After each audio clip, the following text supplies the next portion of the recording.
Hey guys, how are you doing? So, as always, we're gonna give you a daily summary of what happened today because there are some crazy things that happened, especially in Canada. Oh yeah, the story of our cops getting arrested, yeah, that was wild. Yeah, so today one of the wildest corruption stories came out from Canada's police. Because in Toronto, Ontario, 9 cops got arrested and like 30 are under investigation because of a huge corruption case. But what's the story? Well, back in June of 2025, 3 men were trying to kill a senior corrections manager. And they had a whole plan going in. They were wearing masks, they had their guns. But luckily, the police actually caught them before they did anything. So the murder was stopped, but the police was then asking a question like, how the heck did they know the address of this senior corrections manager? Like, that address should be confidential. Like, not a lot of people should know where that person lives. So they start investigating and they realize that someone working for the police actually gave them the address. As the investigators looked at this guy, Timothy Barnhart, who is a Toronto police constable. Apparently he was illegally searching police databases and then giving the information to criminals. So when they looked up his search history in the police database, they realized that the places that he searched for had shootings, extortions, and commercial robberies. I guess that guy was giving the addresses to criminals and then maybe getting a cut of the robbery share. Like, I don't know what he was doing. I don't know why he was doing that. But the police caught him. And I wish that this was it. But no, because there were more police officers who were involved with criminals. And apparently the officers were involved in drug trafficking, accepting bribes, protecting illegal cannabis dispensaries, and blocking police raids on purpose. For example, let's say there's a robbery at your house. So you call 911, you tell the police, like, there are criminals in my house, please come. So the police tries to come, but other police officers who are the criminals stop the police from coming and saving you because I think like the criminal police officers are in cahoots with the criminals. Messed up. The police today said that 9 police officers were arrested. 7 of them were active police officers. 1 of them is retired and I don't know about the other one. They didn't give any information about them. But from the people who were arrested were Timothy Barnhart, who I just told you about, and also a father and son duo. Like these two, John Madeley Sr. and John Madeley Jr. Bro, what the heck? The charges include, look at this list because it's big, breach of trust, drug trafficking, conspiracy to obstruct justice, unauthorized computer use, bribery, theft, and possession of illegal weapons. But you can't even trust the police anymore?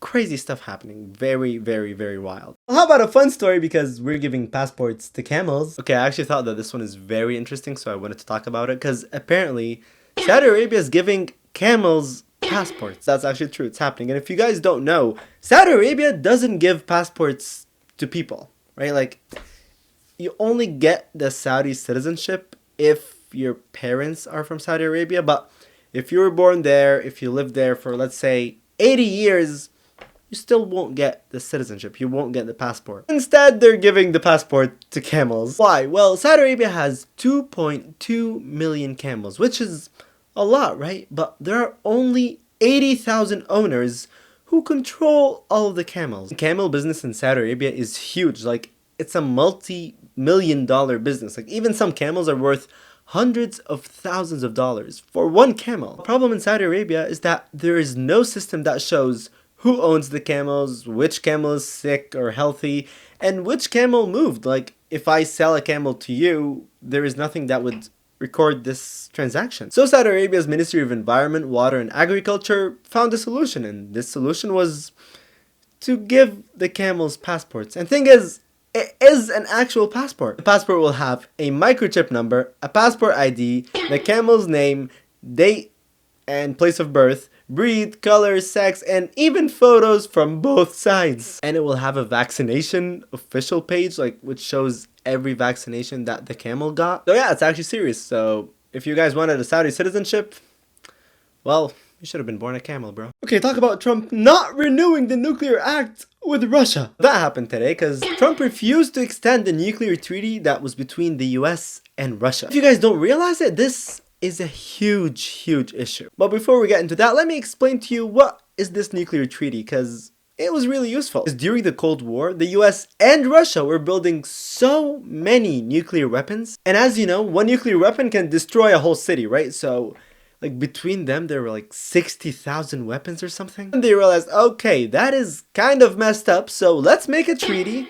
And in that treaty, we're going to decide that we're not going to build so many nuclear weapons. Back in 2010, Obama and Dmitry Medvedev signed a new treaty called START. This treaty said that each country could only have 1,550 nuclear warheads, and both countries had to share the numbers, allow inspectors to visit, and give warnings before any changes, right? So both countries felt a little relaxed because of this. Really, the whole world felt relaxed. They weren't worried that there were so many nuclear bombs that were being made that it could destroy the world. But then Russia in 2023 actually stopped the inspections because after the Korean War and all that stuff and all the drama that was between Russia and the US, Russia was like, okay, I'm gonna stop the inspections and I'm gonna stop sharing data. So the US was like, seriously, you broke our trust? That's not cool. But then everyone knew that in 2026, this treaty was gonna expire and the US felt betrayed. But people still thought that maybe Trump is gonna extend that treaty because it's still a good treaty. But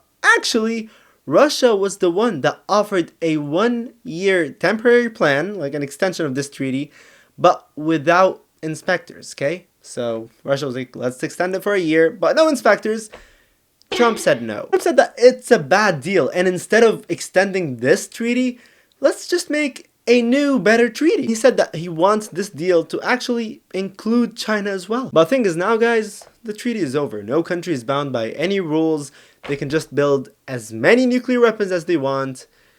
And the only people affected are us, because of any nuclear weapon is launched, then hundreds of thousands of people are going to be killed. Like we've seen what happened in Japan, right?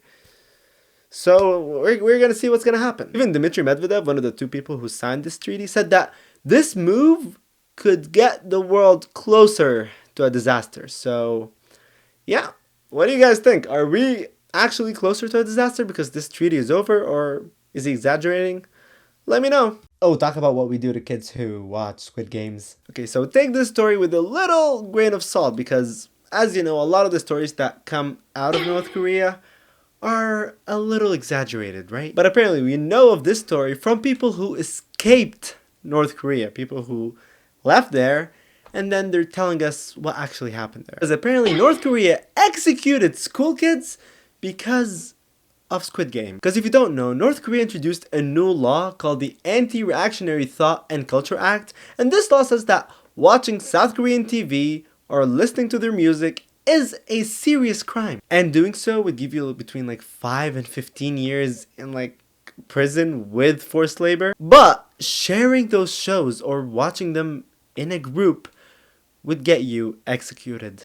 And that's what happened in 2021. Squid Game came out, everyone loved it, and a lot of people had it on USBs in North Korea and they were sharing it. And some people got caught, and apparently there was an execution that happened in public, and the crime was distributing Squid Game. But what's even more messed up is that high school kids were told to come and watch those executions. So it was a public execution, and apparently the government called it ideological education because they wanted to show a message, or like give the message that if you watch foreign media, this will happen to you. Also, some teenagers were listening to K-pop and they got caught, and apparently those teenagers were punished. Some were sent to labor camps and some were publicly shamed for listening to K-pop. The sources even say that there's a special group called 109 group, and that group basically searches homes without permission, checks your phone, like if you're walking on the street and someone from that group sees you, they can tell you to show him your phone and they can check it. Randomly, they can just open your bags at random and look into it, which is wild. And for that 109 group, apparently 15 escapees from different regions described this group. So this thing is legit. This is actually happening, right? And again, all the stories that we know of what's happening in North Korea are stories from people who escaped the country. And as you know, people who visit the country are under extreme rules. They cannot do a lot of things. They cannot leave the hotel without someone with them. A lot of rules. So we don't actually know what is happening in North Korea. It's one of those countries that is very excluded, and we just don't know what's going on in there. Seriously, for watching Squid Games? Like, yeah, that's weird. Anyway, guys, that's it for today. As I told you I'm making the Epstein video. I'm still working on it because stuff keeps showing up. Like, I finished the video, I finished preparing it, and then I see more stuff happening, more stories coming in, and I'm like, okay. So, look, I'm gonna be honest with you. This is they're gonna be a long video, or it's gonna be tomorrow's video, and then maybe in a few days there's gonna be another video because, guys, the amount of stuff that is coming from the Epstein list, like this release of the Epstein list, is crazy. So, yeah, it's coming. Don't worry. And I love you all. And I will see you tomorrow.